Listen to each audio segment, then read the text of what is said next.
las 10 de la noche y es la hora de opinar. Hoy voy a platicar con el expresidente de México, Felipe Calderón, sobre su más reciente libro titulado Decisiones Difíciles.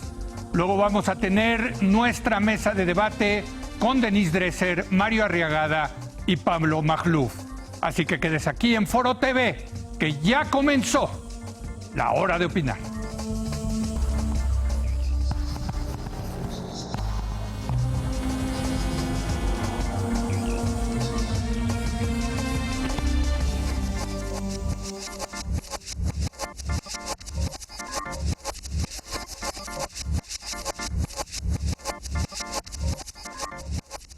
Muy buenas noches. Esta semana presentó el expresidente Felipe Calderón su más reciente libro, Decisiones Difíciles. Y para hablar sobre este libro se encuentra vía remota, sana distancia, con nosotros el expresidente de México, Felipe Calderón. Felipe, ¿cómo le va? Muy buenas noches.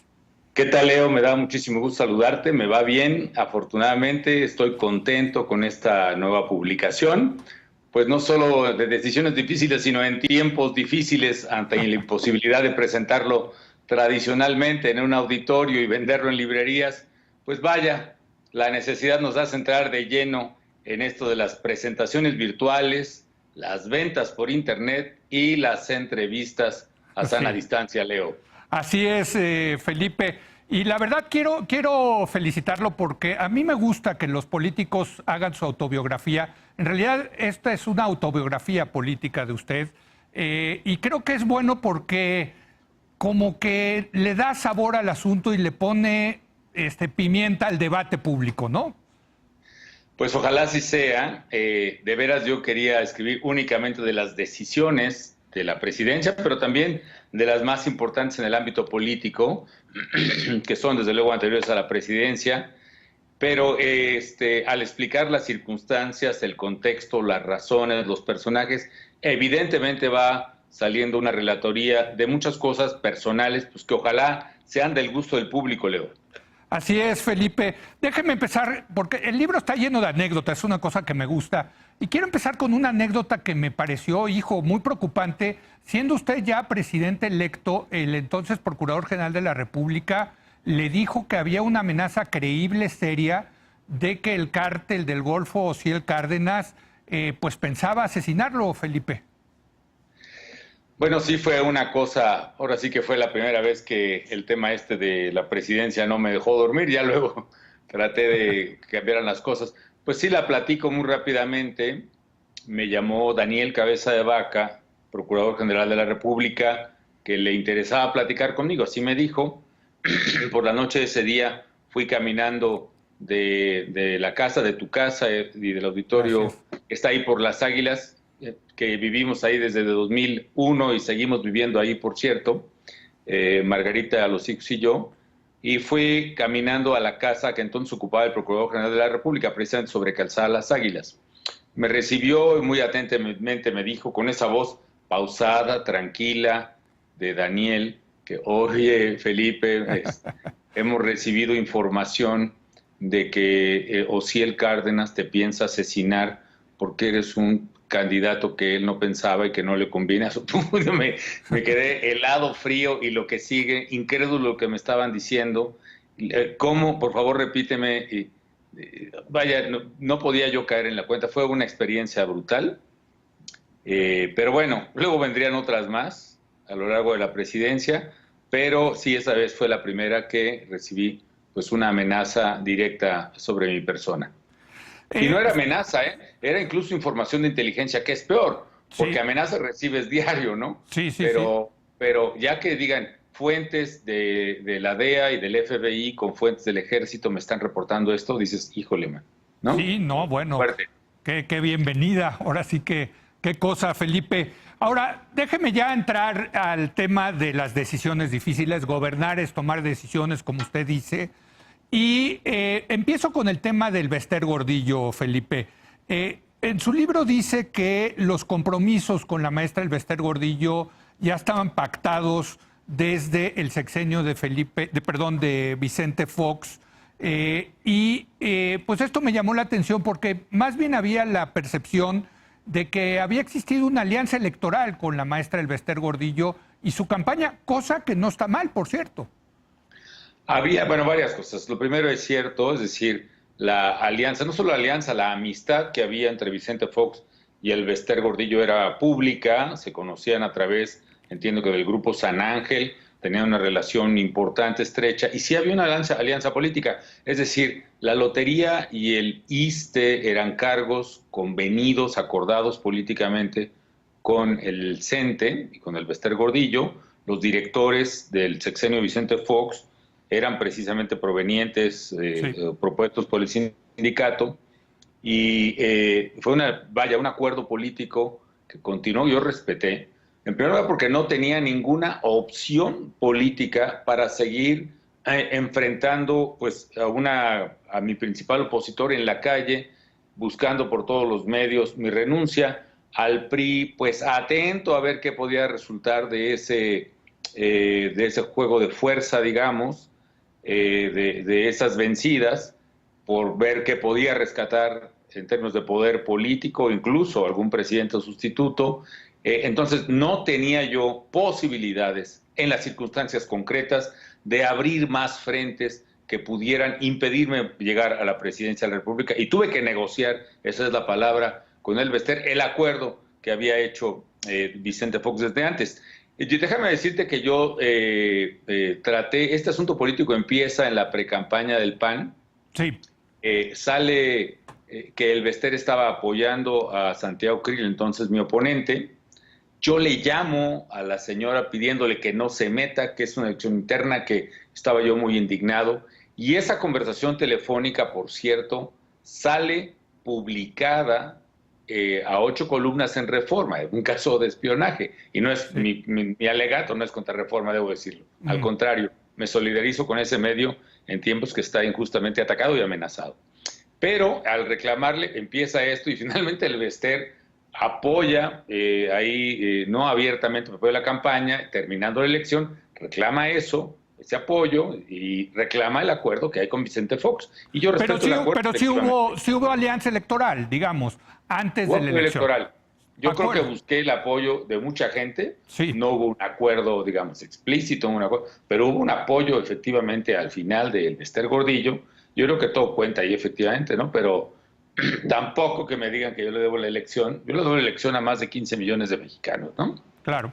Déjeme preguntarle, porque habla usted de los retos antes de tomar posición a la presidencia y menciona el tema de la desocupación de Oaxaca que estaba ocupado por la CENTE y la APO. Y lo cito, dice: con el paso de las horas, Eduardo Medina Mora nos confesó que los soldados que se había comprometido, algo así como 3,000, a habilitar como policías preventivos en la operación, nunca llegaron. Entendí en ese momento que tenía que formar una policía que no dependiera del ejército. Me parece una cita fundamental, Felipe, para lo que está pasando en este momento. Sí, fue una anécdota, fue un hecho real, ¿no? Sí. Estaba yo con Juan Camilo Muriño integrando el gabinete, que fue realmente la única persona con la que fui integrando el gabinete. Hay un capítulo dedicado a eso. Yo quería evitar filtraciones por un lado, y por otro el conflicto brutal que se le armó a Vicente Fox. ¿Te acuerdas que él había hecho ternas? Sí. Que durante los 5 meses estuvieron compitiendo los alternantes, digamos, unos contra otros. Fue súper desgastante. Yo quise evitar eso. Estábamos armando el gabinete y nos habló el entonces secretario de Seguridad Pública, Medina Mora, que la verdad me tenía informado de cómo iban las cosas en Oaxaca. Yo creo que se formó una relación de mucha confianza con él en aquella época, y efectivamente me dijo, los soldados que el ejército se había comprometido a mandar como policías preventivos, que era lo que se hacía antes, ¿no? Sí. La policía preventiva, antimotines, por ejemplo, eran realmente soldados con uniforme gris. Nunca llegaron. Entonces, sí, yo dije, bueno, es importante generar una fuerza pública, una capacidad de cumplimiento de ley que no dependa del ejército, por muchas otras razones que también describo en otro capítulo, de que por qué yo opté por una policía de carácter civil. Pero una de ellas fue el ser independiente de las decisiones del poder militar.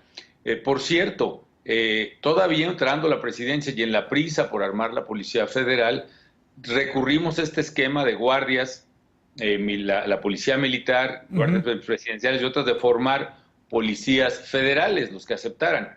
La verdad fue una cosa de obedézcase, pero no se cumpla, como decía el decreto virreinal, porque efectivamente el ejército asentía y encaminaba los pasos hacia allá, pero quizá el procedimiento de ver cuál de los soldados aceptaba, etcétera, etcétera, pues hacía realmente nugatorio el esfuerzo. Estoy convencidísimo de que la policía debe ser de carácter civil, con mando civil, en estrecha colaboración con los militares. Desde luego puede y quizá deba tener disciplina militar, pero,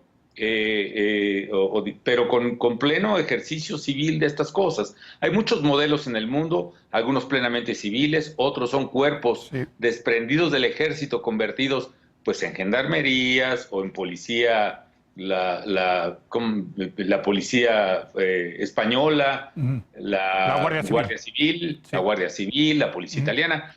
Creo que ese modelo puede funcionar. Lo cito por lo que está ocurriendo ahora. Yo creo que un modelo formado, desprendido del propio ejército, pero con mandos civiles, cultura civil, cultura de protección de derechos, cultura de democracia, en fin, eso puede funcionar, te lo digo sinceramente, Leo. Lo que creo que me parece muy arriesgado es este corrimiento total que me parece complicado para el país, complicado para el presidente, complicado para el propio ejército, de dejarle todo al ejército en materia de seguridad. Y eso me parece que pues es un error. Pues sí, es que a mí me parece muy importante esta cita, como que el presidente tiene que tener esa otra posibilidad de otra fuerza que él mande independientemente de las Fuerzas Armadas. Me parece muy interesante, Felipe.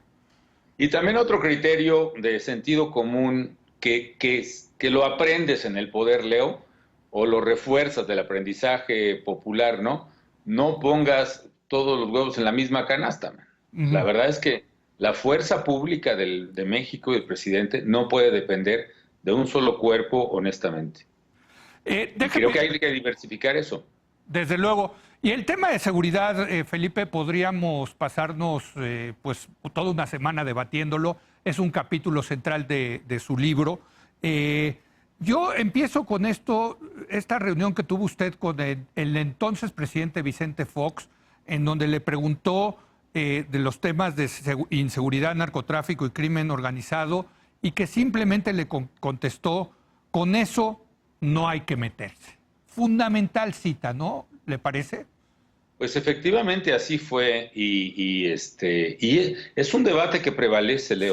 Sí. Es un debate que prevalece, pero efectivamente yo narro en el libro, y permíteme comentarlo brevemente al auditorio, que yo el primer contacto real, así carne y hueso, cara a cara, que tengo con este crimen organizado, con el crimen organizado en general, es en un meeting que tenemos en Tamaulipas, en Ciudad Alemán, donde llego yo en la tarde, muy tranquilo, un meeting de campaña, fui a apoyar a los candidatos. Yo ya había renunciado a la Secretaría de Energía, y muy asustados los del Comité Municipal me dice: Felipe, oye, ¿sabes qué? Es que nos están pidiendo que no hagamos el meeting. No, que no vamos a hacer ni que nada, por supuesto que lo hacemos. Es que nos están pidiendo los Zetas. ¿Qué? O sea, ¿los qué? Los Zetas son los capos aquí, los malandros, les llaman, que tienen aquí tomado todo. No, miren, y además ni te preocupes, allá hay dos policías, allá hay dos patrullas de la municipal, estamos cuidados, no va a pasar nada, tranquilo. Y dicen: Felipe, ellos son los Zetas. Pues de todos modos hicimos el meeting. Yo luego tuve que ayudar a esconder, lo trasladamos a otro lugar del país, trabajó con nosotros en otras partes. No cito el nombre de ese dirigente municipal porque lo amenazaron. Hicimos el meeting y todo, pero la anécdota me impactó poderosamente. Luego fui con esos ojos, o con esta perspectiva nueva para mí en 2004, fui viendo lo que ocurría en diversos lugares. Ocurría en Tijuana, por ejemplo. En Tijuana, a los empresarios que se reunieron conmigo casi en secreto en una casa de Tijuana, me decían: Felipe, nos están secuestrando, nos están extorsionando, etcétera, etcétera, y son las mafias, ¿no? Y no podemos confiar en la policía porque sabemos que la propia policía municipal está colaborando con estas gentes. Y si llegas te vamos a ver a la presidencia, pero tienes que actuar en este caso, me lo exigían. Y el mismo fenómeno lo veía yo en Michoacán, en el caso de gente que era extorsionada o de gente que estaba utilizada o amenazada por grupos que eran evidentemente mucho más poderosos que la propia autoridad. No lo cuento en el libro, bueno, ya no recuerdo, pero en el propio, un día que subía yo a Tumbiscatío, ahí en la Sierra Madre del Sur, cuando era candidato a gobernador, que el propio, no, ya era candidato a presidente de la República, perdóname, el propio Daniel Cabeza de Vaca, no, el procurador Macedo de la Concha, me había mandado protección que le habían pedido gente del PAN allá para cruzar la costa, la Sierra Madre del Sur allá. Me mandaron 3 policías judiciales, digamos, para acompañarme. Antes de subir a Tumbiscatío, allá en Arteaga, me dijeron, señor candidato, oiga, nosotros no lo podemos acompañar aquí. O sea, si usted, yo mejor no suba, si usted quiere subir, pues va a tener que ir solo. Pues ahí subí solo con mi camioneta, mis acompañantes y con una banderota del PAN, como diciendo, oigan, yo no soy, ¿no? Pero ya lo veía, era vívido el recuerdo conmigo en esas cosas, y lo que va ocurriendo es esta captura del Estado, que es la tesis fundamental del libro, Leonardo. Yo sé que mucha gente espera anécdotas, de relatorías, y sí las hay, desde luego, por eso el libro quizás sea tan grande, perdón al lector, pues son casi 500 páginas, pero lo que hay en este capítulo en especial es un esfuerzo por hacerme entender qué es lo que yo vi y viví al llegar a la presidencia de la República. Había un proceso de captura del Estado en marcha.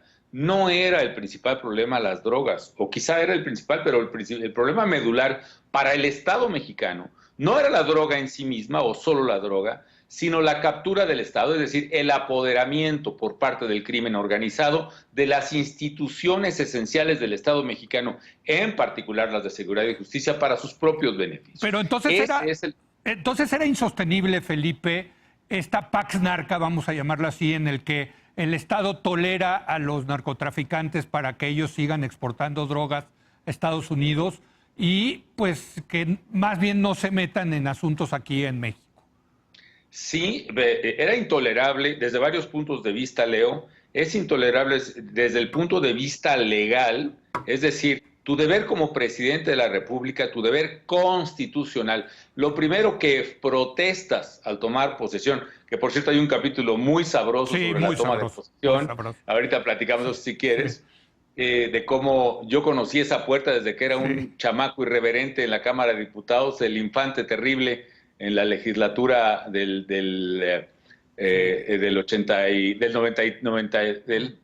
91 al 93. La famosa puerta tras banderas.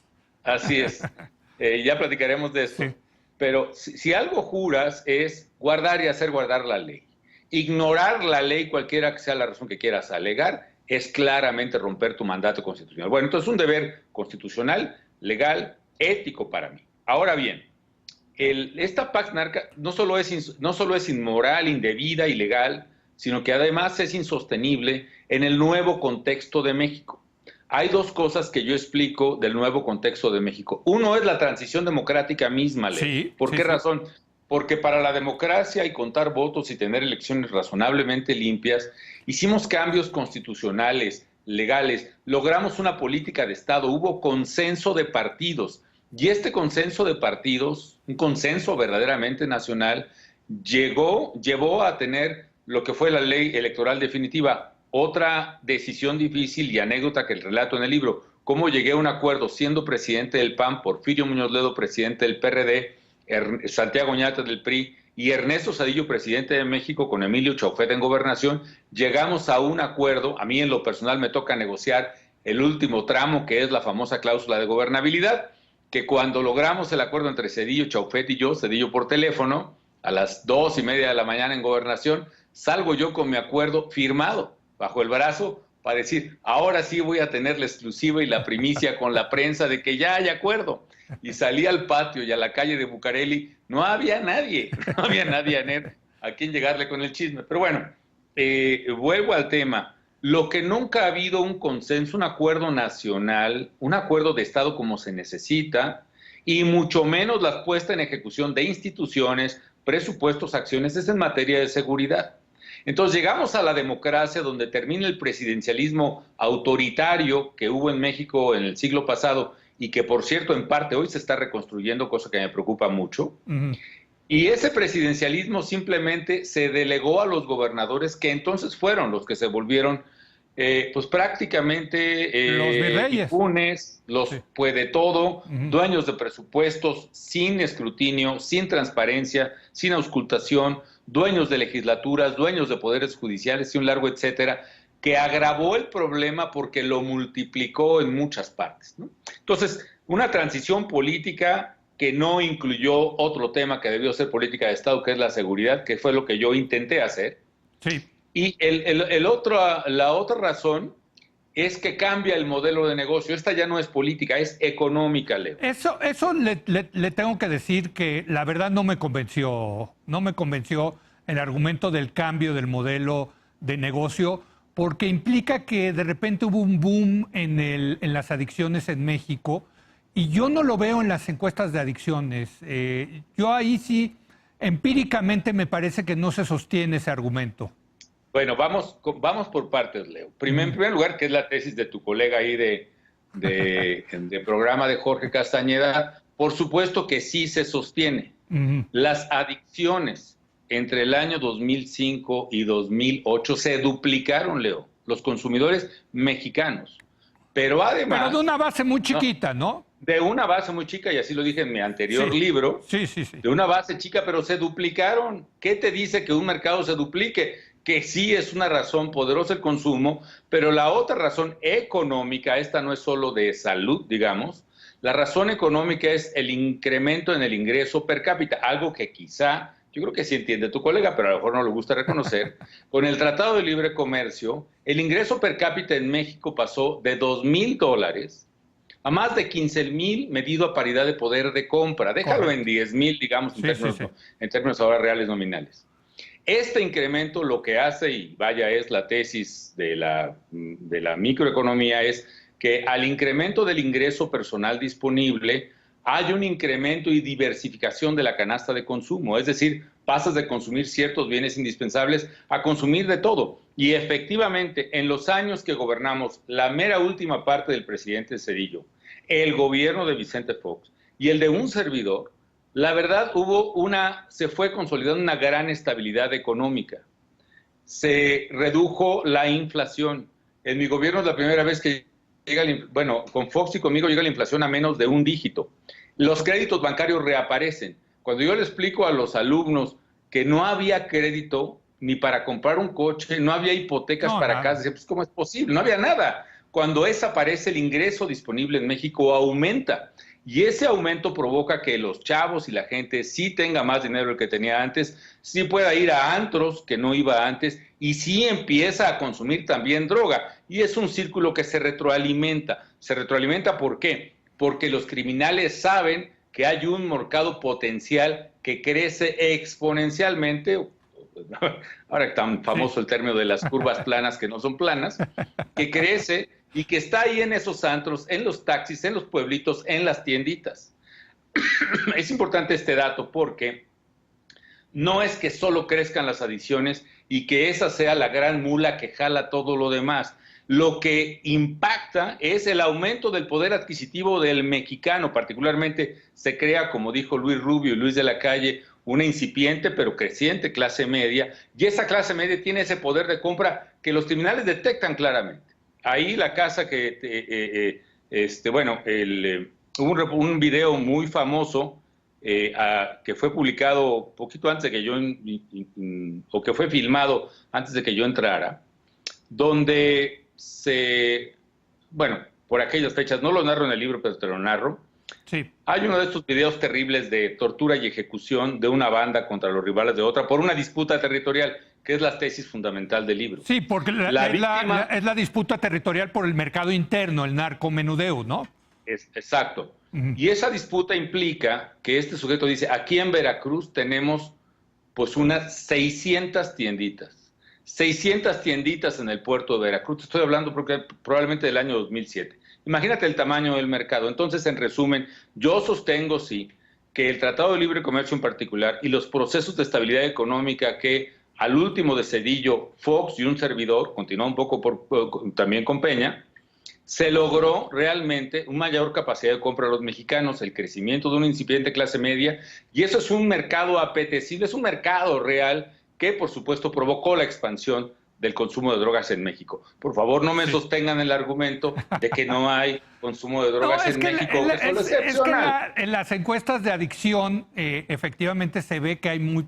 Yo sé que es difícil medir esto. No, pero déjame interrumpirte, Leo, para cerrar el argumento. En las encuestas de adicción sí aumenta, se duplica en ese periodo el consumo de varias drogas. Pero el punto fundamental de este argumento, vamos a suponer que es tuyo, es que no es el solo consumo, el aumento de la adicción lo que genera esta demanda.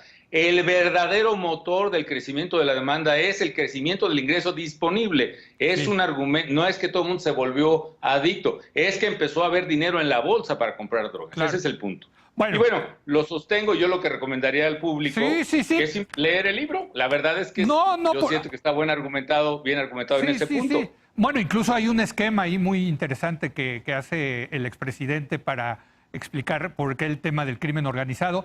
Y de eso se trata, de avivar el debate. Yo le quisiera preguntar, usted dice que fue Lázaro Cárdenas, entonces gobernador de Michoacán, el que le pidió el primer operativo de las Fuerzas Armadas y que se lo pidió por escrito. ¿Tiene usted este documento? No, la verdad es que se quedaron en el archivo de gobernación primero y en el archivo de presidencia después. Todo ese archivo de mi gobierno se quedó en la página de Presidencia de la República y estuvo vigente el presidente. Yo respeté desde luego lo que hay del presidente Zedillo, lo que hay del presidente Fox, obviamente. Y sé que el presidente Peña respetó hasta hace algunos meses lo que había de todos nosotros. Esos archivos, toda la base de datos de presidencia, desde que hay archivos electrónicos, mi querido Leo, la borraron en este sexenio. No. Bueno, busca los datos de presidencia 2006-2012. No existe. Es un poco como pasó ahora con la página porno que salió hoy, sí supiste, ¿no?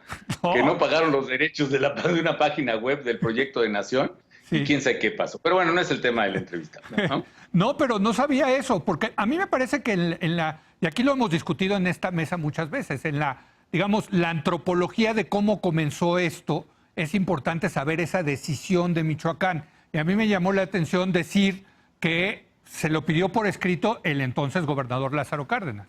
Por un procedimiento que Gobernación, desde el primer secretario que tuve, Francisco Ramírez Acuña, muy bueno, se establecía ese procedimiento, porque además el ejército lo pedía, era un poco de, este es el secretario, no viene ese comentario en el libro, pero la verdad es que se formalizaba todo este proceso. Cuando había un operativo, se registraba una petición de ayuda federal, unas más genéricas que otras en la Secretaría de Gobernación. Pero el punto es, lo que pasa con Lázaro es lo siguiente. Lázaro es un gobernador de Michoacán, que honestamente yo sí creo que conocía profundamente el Estado.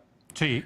Las raíces de la familia Cárdenas, bueno, el general es de Jiquilpan, pero el rancho, el Guadiana, algunas propiedades, etcétera, están muy claramente asentadas en Tierra Caliente, fundamentalmente en el Valle de Apatzingán.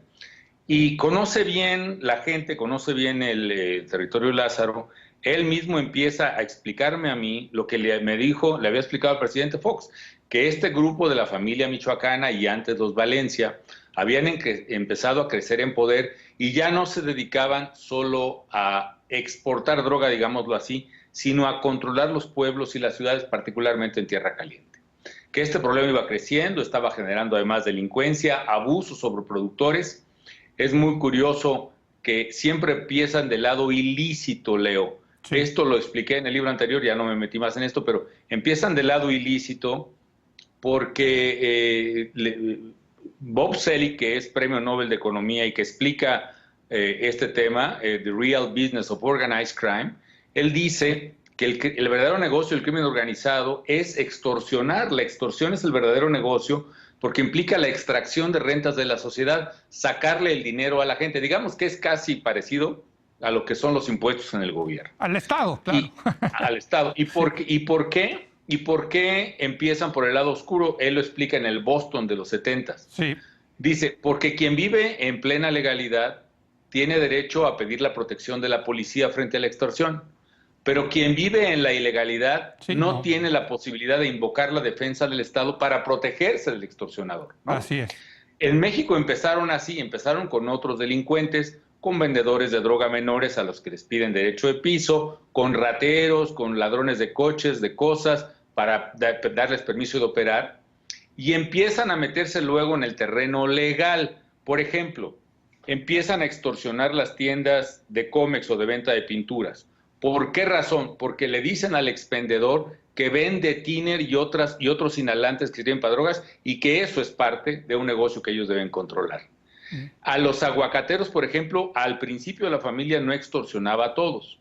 Extorsionaba a los que habían talado bosque, lo cual es ilegal, para plantar siempre huertas de aguacate, y a ellos les pedían dinero. A los que tenían sus huertas viejas y que estaban en terreno legal, no. Entonces, este negocio va pasando de lo ilegal a lo legal. ¿Cuál es la diferencia de México? ¿Cuál es la diferencia de Ciudad Alemán del 2004 o de Michoacán del 2004, 5, 6 con el Boston de los 70? Pues que allá sí hay policía de veras, y que sí hay fuerza, y es una sociedad de jueces, y es una sociedad que comprende el Estado de Derecho, y por eso el mexicano que aquí olímpicamente se estaciona en doble fila, nomás se va a pasear allá a Houston, a San Diego, no sé qué, y se estaciona, pero en la rayita exacta donde le dicen, y nunca tira una basura en ninguna parte, porque allá hay un Estado que cumple la ley, man. Claro.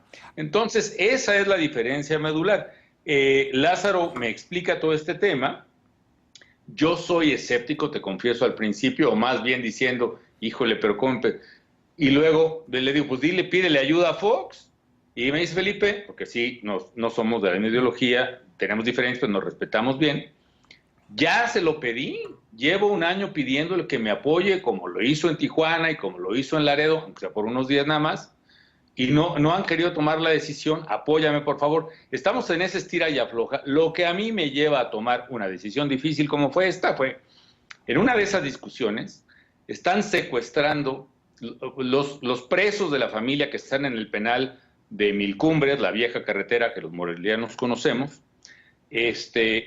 secuestran a sus abogados defensores de oficio. ¿Quiénes eran estos? Chavos recién egresados de San Nicolás. Terrible historia, la cuenta usted en el libro, es horrible. No, porque a mí me impactó mucho, me ha impactado la fecha. Sí. Los secuestran, piden una serie de canonjías, entre ellos propia libertad, y a las horas degüellan a los pobres muchachos. Sí. Les cortan la yuga. Sí.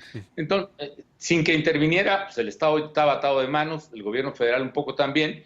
Entonces, a mí, me dice Lázaro, es que dime cómo podemos controlar si no nos apoyan. Además me reclama, este es un asunto que no es solo del gobierno del Estado, este es un asunto, un problema federal. La fuerza, y ya me había explicado él, nosotros los estados no tenemos la fuerza, nuestra gente no tiene la fuerza para enfrentarlos. Las policías municipales, incluso de buena fe, pues estos cuates saben dónde viven, quiénes son su familia, sí, claro. Andan sin blindados, andan sin armamento. Pues hay que entrarle todos juntos. Lázaro realmente me parece que hace un buen alegato de esto, y bueno, esa es la razón que empezamos a preparar en el gabinete este tema. Claro. Déjeme preguntarle, Felipe, sobre el tema, una última pregunta sobre el tema de seguridad, y lo cito, dice, no eludo la responsabilidad, no logramos completar el objetivo que más queríamos, recuperar la paz y la tranquilidad de los mexicanos. Es una autocrítica. Pero ¿se podría decir entonces que fracasó la estrategia? ¿O qué es lo que nos está tratando de decir con esta frase? Es un matiz bien importante que me costó mucho trabajo hacer, Leo. ¿Por qué razón? Sí hay que reconocer que en eso no logramos el objetivo, es una falla, ¿no? Es una falla que hay que decirla. Sí. Pero tampoco sostengo... Al contrario, sostengo lo contrario. Yo no acepto que digan que falló la estrategia. Yo afirmo que la estrategia integral, que son tres cosas, enfrentar a los criminales, opuesto a la corriente muy dominante entonces que era, y ahora dominante en el gobierno, que es no los enfrentes. Sí. No te metas, en eso no te metes, como dijo Vicente. Sí. Entonces, enfrentar a los criminales, eje número 1, con la fuerza del Estado.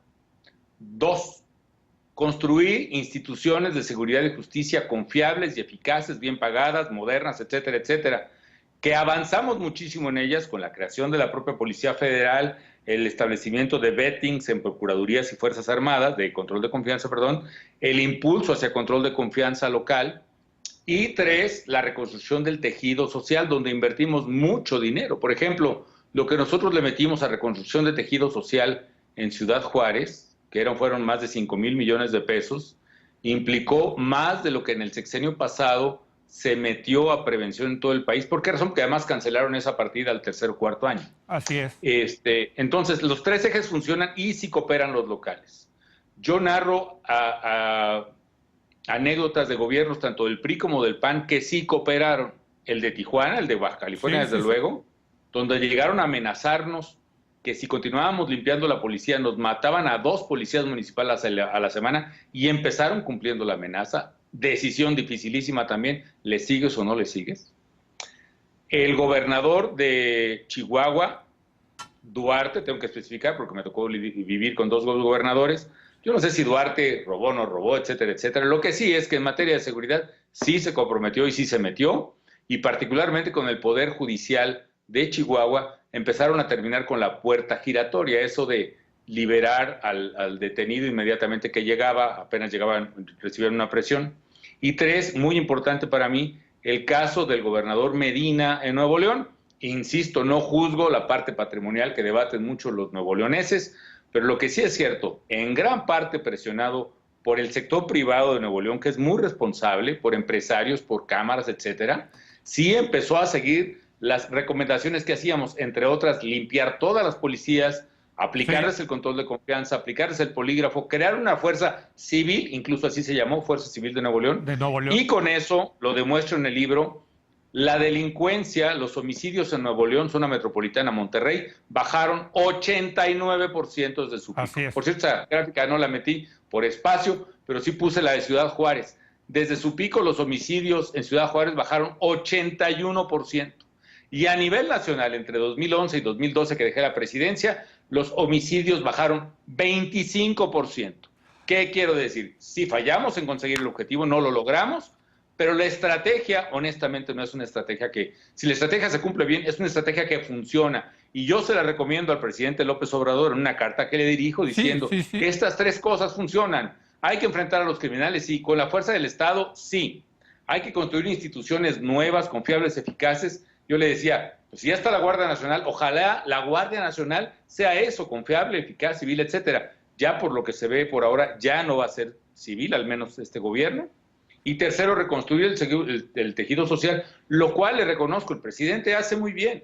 Los apoyos que da a la gente son muy buenos. Y sí va a ayudar, pero esa no puede ser solución única, Leo. Ninguna de estas 3 por separado va a funcionar.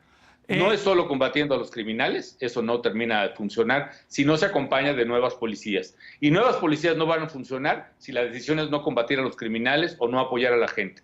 Y apoyar a la gente no va a funcionar si no hay quien cumpla la ley y quien se arriesgue, porque sí implica riesgos personales y de mucho índole, de otra índole, el enfrentar a criminales tan poderosos como los que nosotros enfrentamos, atrapamos, muchos extraditamos a Estados Unidos. Habíamos acordado una entrevista de 30 minutos con usted, ya llevamos 40 minutos. Nos hemos concentrado en el tema de seguridad. Yo desde luego tengo preguntas sobre otros temas, sobre el H1N1. No sé si me permita hacer una pausa y regresamos y hablamos de estos temas. Con mucho gusto, ¿Sí? Desde luego, Leo. Muy bien, entonces vamos a regresar en un momento más con el expresidente de México, Felipe Calderón.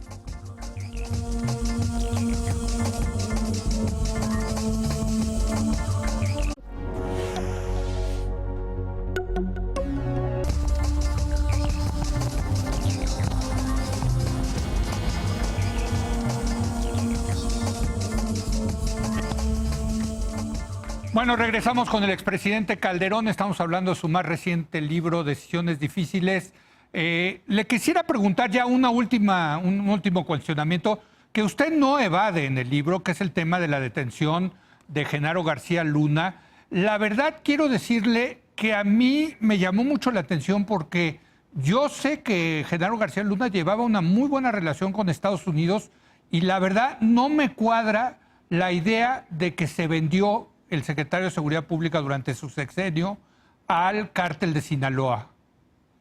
Sí, la verdad es un capítulo para mí muy difícil. Más, yo terminé de escribir el libro antes de la captura de García Luna y bueno, mandé una nota a la editorial que les pedí que incluyeran ahí simplemente una nota aclaratoria, en el sentido que, bueno, pues si se logra que tenga un juicio justo, si se demuestra lo que dicen de él, pues por supuesto que se le castigue y sería pues una gran traición a la confianza depositada en él de sus compañeros de seguridad, que muchos que arriesgaron y perdieron la vida, y de todos, de mí, en fin, del pueblo.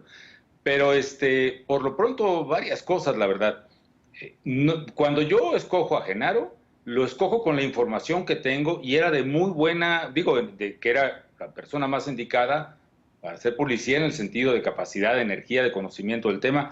Venía del CISEN, Leonardo, donde tú sabes que están ahí las pruebas de polígrafo más rigurosas que hasta entonces había en México. Sí. De hecho, el modelo CISEN y del MI6 y del FBI de vetting, del polígrafo, lo extendimos.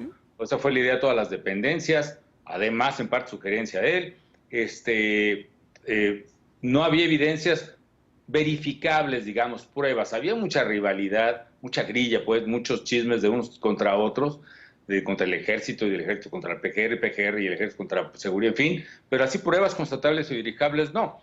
Y la verdad, el factor de la interacción con los americanos era cotidiana, en materia de drogas con la DEA, por ejemplo, muy cercana, pero también había la interacción en materia de seguridad nacional.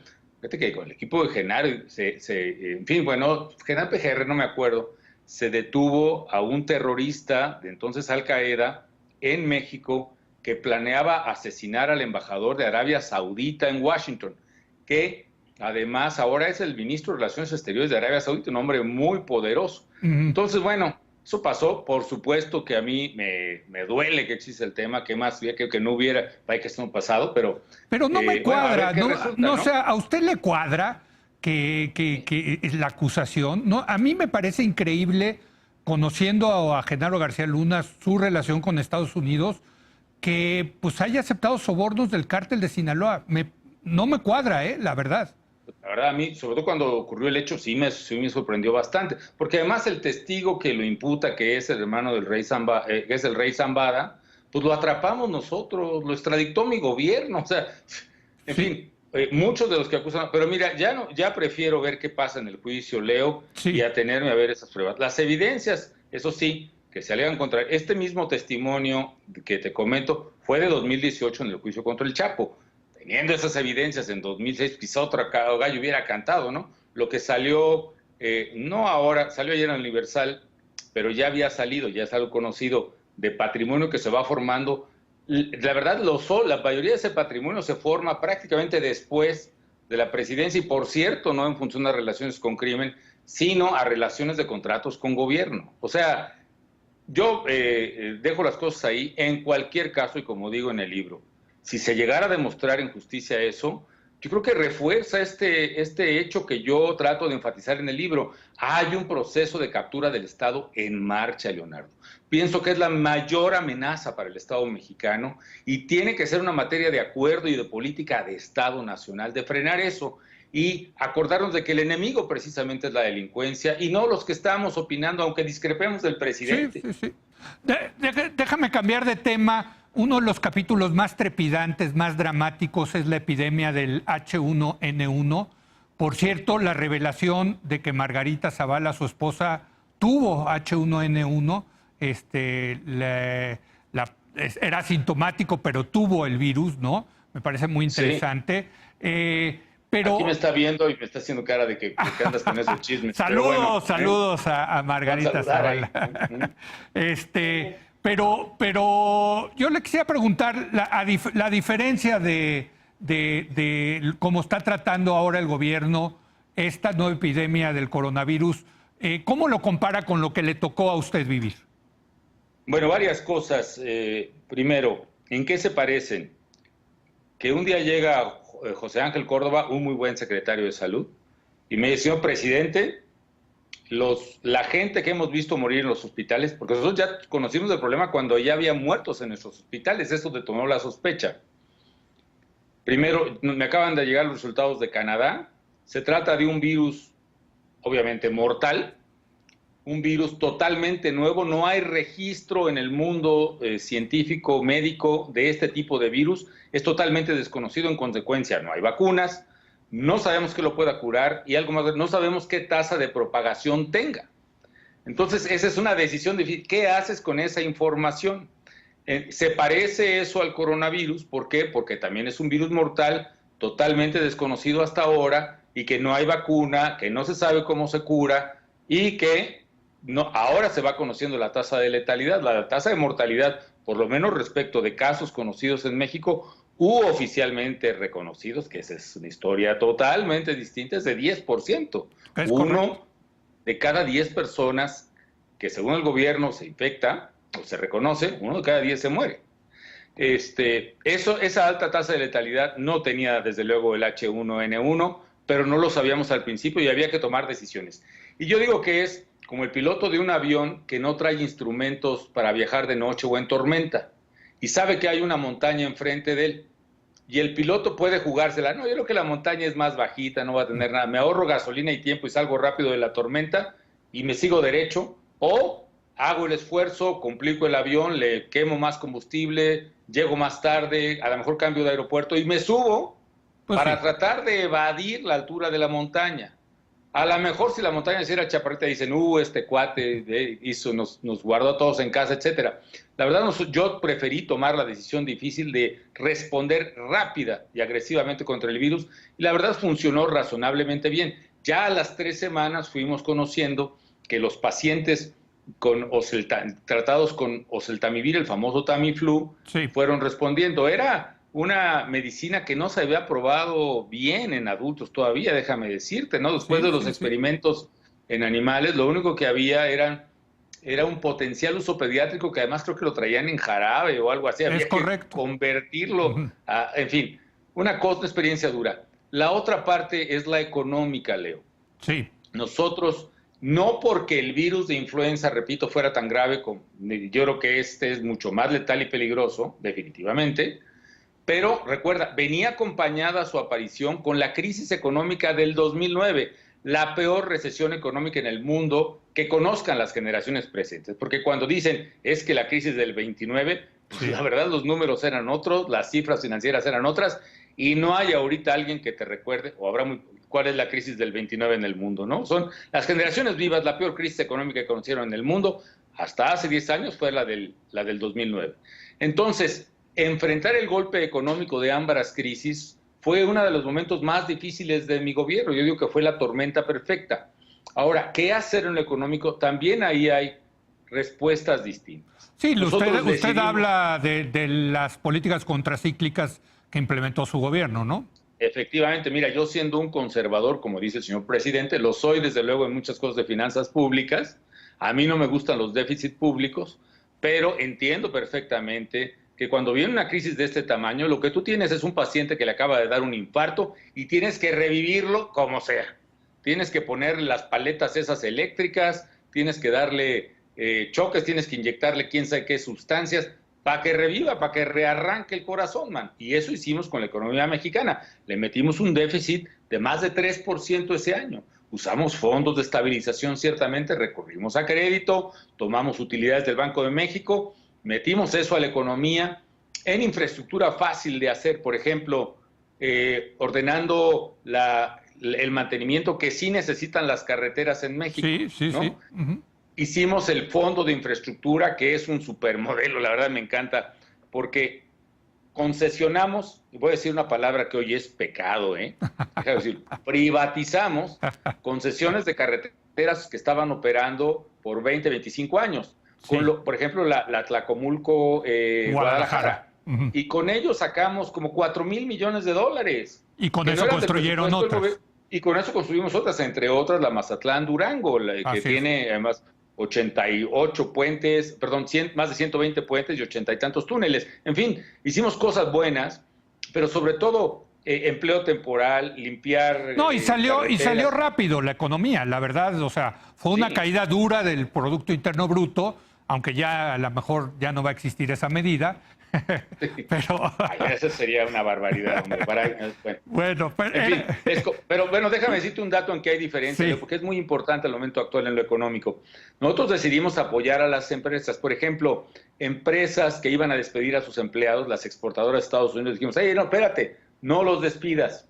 Si el trabajador aceptaba y el sindicato recibir un tercio menos de su salario, y la empresa, en lugar de ser despedido, y la empresa, en lugar de despedirlo, pagar otro tercio del salario, el gobierno federal pagaría el otro tercio. Y así salvamos, Leo, sí, 500,000 de empleos asociados al sector exportador. Ahora, ¿qué se hizo? Creo que es lo que está pidiendo la Coparmex ahorita, es un esquema similar a eso. Es que es lógico, es una experiencia que ya se tiene, pero mira, hoy se dijo el señor presidente, él no va a apoyar a los empresarios que se rasquen con sus uñas. Resultado, 770,000 despidos del 18 de marzo al 30 de abril. No, sí, perdón, Felipe, sí, tengo que hacer una última pausa.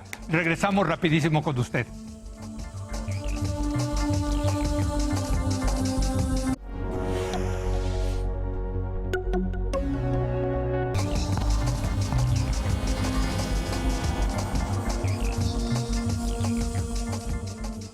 Bueno, estamos platicando con Felipe Calderón, expresidente de México, su más reciente libro, Decisiones Difíciles. Y desde luego hay muchísimos más capítulos que podríamos platicar realmente durante varias horas. El tema de la campaña, de la toma de posición, la carta que le envía el expresidente Felipe Calderón al presidente actual López Obrador. La muerte de Juan Camilo Muriño, dramático episodio, la difícil relación del presidente con su partido, con el Partido Acción Nacional, el caso de Florence Cassés, la remoción del embajador de Estados Unidos, Carlos Pascual. En fin, hay muchos temas. Yo aquí me quedo con muchas preguntas, pero yo quiero terminar esta entrevista, Felipe, que nos cuente la anécdota esa en la que están comiendo varios presidentes de América Latina y Chávez y Lula bromean de que van a utilizar unos nuevos helicópteros para invadir a México. Sí. ¿Qué les dijo el presidente de México? Bueno, la cuento, pero tú dices el final, Leo, porque yo no lo puedo decir. Dígalo usted. De eso se trata. Bueno, mira, había pasado lo de Florence Cassés. Yo tuve una discrepancia con Sarkozy conocida, la pueden ver en el libro. Sí. Y Sarkozy decide tener como su nuevo mejor amigo en América Latina, no México, sino Brasil. Entonces, después de una cumbre en enero de ese año, llegamos al almuerzo final y estamos en una mesa, pues 8 o 10 presidentes. A mi derecha está Lula, luego seguía Chávez, luego alguien más. A mi izquierda está Torrijos de Panamá, está Zelaya de Honduras, en fin, el presidente de Colombia, creo que ya era Santos, o no, estaba todavía Álvaro Uribe, y pues están platicando, y ellos dos dominando la conversación como solían hacerlo, ¿no? Ahora sí que como niños chiquitos, y la verdad me estaban buleando, man. Estaban dale duro, y decía Lula, no, vino mi gran amigo Sarkozy con su esposa bellísima a Brasil a pasar todas las vacaciones de Navidad, y negociamos, y me dijo que la inversión de Eurocopter, que esta gran empresa francesa, se va a ir toda a Brasil y no a otra parte, decía Lula. Para esto ya me había hablado el director de Eurocopter y dice, señor presidente, nos apena mucho, entienda que no vamos a contradecir las declaraciones del presidente de Francia, el gobierno francés tiene un accionariado importante en la empresa, pero mi deber es tomar decisiones en función de negocios, no de política, y Eurocopter, la mejor opción es México. Y efectivamente vinieron a invertir a Querétaro fuertemente. Pero bueno, seguían y decía Lula, no, ya hicimos un contrato y el gobierno de Brasil va a comprar 80 helicópteros de guerra a Eurocopter. Y decía Chávez, pues yo acabo de comprar 1 millón de fusiles para las fuerzas bolivianas, pero también diles que yo les voy a comprar 40 helicópteros también y vamos a hacer el ejército bolivariano. Sí, y de repente dice Chávez, sí, en esa euforia, ¿no? Y yo por acá con mi plato sentado, o sea, medio agachado, así como, a ver a qué hora se acaban. Y de repente dice Chávez, sí, un pleno jolgorio los dos, y juntos, Brasil y Venezuela, vamos a invadir a México. Se ríen los dos y toda la mesa seria así, y yo así, callado, pues, ¿qué hago, man? Dejé mis cubiertos, los volteo a ver hacia la cara, se hace un silencio y les digo, juntos o por ser separado, a los mexicanos. Nos la pelan, yo sí se lo digo. Aquí, ya son las 11 de la noche. Nos la pelan a los mexicanos. Así dijo. Es un silencio en la mesa, así, todo el mundo callado, pero vaya, medio minuto, ¿no? Y así, y yo acá pensando, y ya Torrijos de repente rompe el tema y empieza a decir, oye, que qué buena cumbre tuvimos y qué podríamos hacer, Se termina el almuerzo ahí, y todavía me paro y le digo a alguien, híjole, chin, ¿me habrán entendido? Y me dice, por supuesto que te entendieron, ¿no? Ya. Bueno, pues con esa anécdota nos vamos. Gracias a Felipe Calderón, gracias a Margarita, que ahí está, según nos ha dicho Felipe Calderón. A ver. Sí, no quiere salir. Porque no, desde acá saludos. Desde acá saludos. Ahí saluda. Gracias a Margarita Zavala, gracias a Felipe Calderón. El libro Decisiones Difíciles de Debate. Muchas gracias, Felipe. Sí, que no agarren la versión pirata, porque hasta trucada debe estar. Que la compren por Amazon o eBooks o la versión electrónica que tengan ahí en Televisa, etcétera. Sí. Pero por ahí, digital o texto impreso. Gracias al expresidente Felipe Calderón. Gracias a usted por habernos acompañado. Yo lo veo en unos cuantos minutos ahí en el canal de las estrellas en Tercer Grado. Gracias, buenas noches.